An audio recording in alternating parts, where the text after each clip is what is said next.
Véritable carrefour entre Nantes, les Mauges et le Nord-Vendée. La 10e circonscription englobe les communes du vignoble nantais et compte 147 016 habitants. La députée sortante se représente mais change d'étiquette. Exit le Parti socialiste pour Sophie Errante qui défend cette fois-ci les couleurs de la République en marche. L'élu de 45 ans a rejoint Emmanuel Macron dès mars 2017. Sur un territoire marqué à droite, elle avait profité de la vague rose en 2012. Bien intégrée dans le vignoble, elle est opposée à Jérôme Guillot, le candidat des Républicains, un jupéiste de la première heure. Cet adjoint à la ville de Vertou voudra surfer sur la deuxième place de François Fillon au premier tour des élections présidentielles dans cette circonscription. À gauche, Jean-Luc Mélenchon avait également dépassé les 15%, un motif d'optimisme pour Gaëlle Chaillot, une statisticienne de 29 ans et habitante de Vertou qui se présente pour la première fois.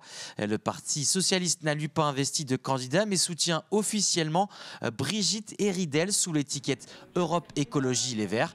C'est le fruit de l'accord national conclu entre les deux partis. Enfin, le frontiste Jean-Marc Beauvais a remplacé au pied levé Samuel Potier, écarté pour des propos racistes sur Internet. Parmi les autres candidats de cette circonscription, on trouve un représentant de Oui la Bretagne, un autre écologiste. Debout la France, Lutte ouvrière ou l'Union populaire républicaine sont également représentés. Ils accusaient les forces de l'ordre de les avoir blessés lors des manifestations contre la loi travail. Le procureur vient de classer sans suite l'ensemble des plaintes. Explication avec Frédéric Lossan. Pour les plaignants, c'est la douche froide. Le procureur de la République a décidé de classer sans suite les plaintes déposées il y a un an. À l'époque, 11 personnes avaient accusé les forces de l'ordre de les avoir blessés pendant les manifestations contre la loi travail. Elles avaient porté plainte pour violence volontaire par personne dépositaire de l'autorité publique. Ce que l'on interprète, c'est ne soyez plus là, ne soyez plus dans la rue, même si vous ne manifestez pas, ne soyez plus là. Et c'est une atteinte à nos droits, à la démocratie. Pour l'avocat des plaignants, la principale difficulté est d'apporter la preuve de ce qui s'est passé. Malgré les vidéos et les témoignages, il n'est pas simple de caractériser les faits. On met en cause des policiers, des gendarmes, on met en cause le maintien de l'ordre. On peut mettre en cause du coup un certain nombre de responsabilités dans le cadre d'une chaîne de commandement. Donc c'est pas évident. Forcément, on sent bien que là on rentre dans quelque chose qui peut nous dépasser certaines fois. Pour autant, à partir du moment où on a les éléments suffisants, les plaintes peuvent aboutir et la mise en cause des personnes qui ont commis ces faits-là. Il n'y a pas de raison qu'elle soit impunie.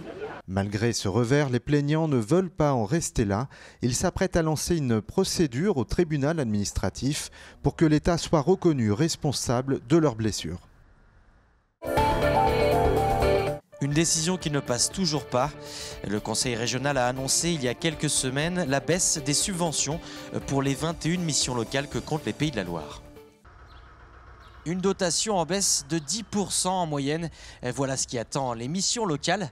L'opposition régionale y voit un coup dur pour l'accompagnement des jeunes vers l'emploi. C'est une aberration parce que ce sont des prérogatives qui dépendent directement de la région auxquelles la région, au travers de ces baisses, renonce. Quels sont les critères qui justifient ça ? Parce que ça représente quand même 366 000 € de dotation en moins, ce qui n'est pas négligeable.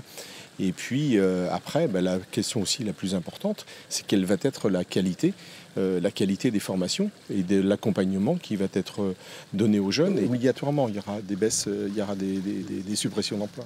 Pour la majorité régionale, les missions locales doivent participer à l'effort général pour plus d'économies. Mais elle le répète, l'insertion des jeunes sur le marché de l'emploi reste une priorité malgré la baisse de ces subventions. Elle ne va pas empêcher, elle va vraiment recalibrer le travail, peut-être contraindre un petit peu plus, mais elle ne va pas empêcher le travail qui est fait et qui, encore une fois, je le dis, est un travail de grande qualité, important. En contrepartie, nous nous sommes engagés à leur verser cette subvention beaucoup plus rapidement qu'auparavant, ce qui est important pour elles parce que ça leur permet de calibrer leur budget de façon beaucoup plus précise. La région promet par ailleurs de faire un premier bilan avec les responsables des missions locales dès l'année prochaine.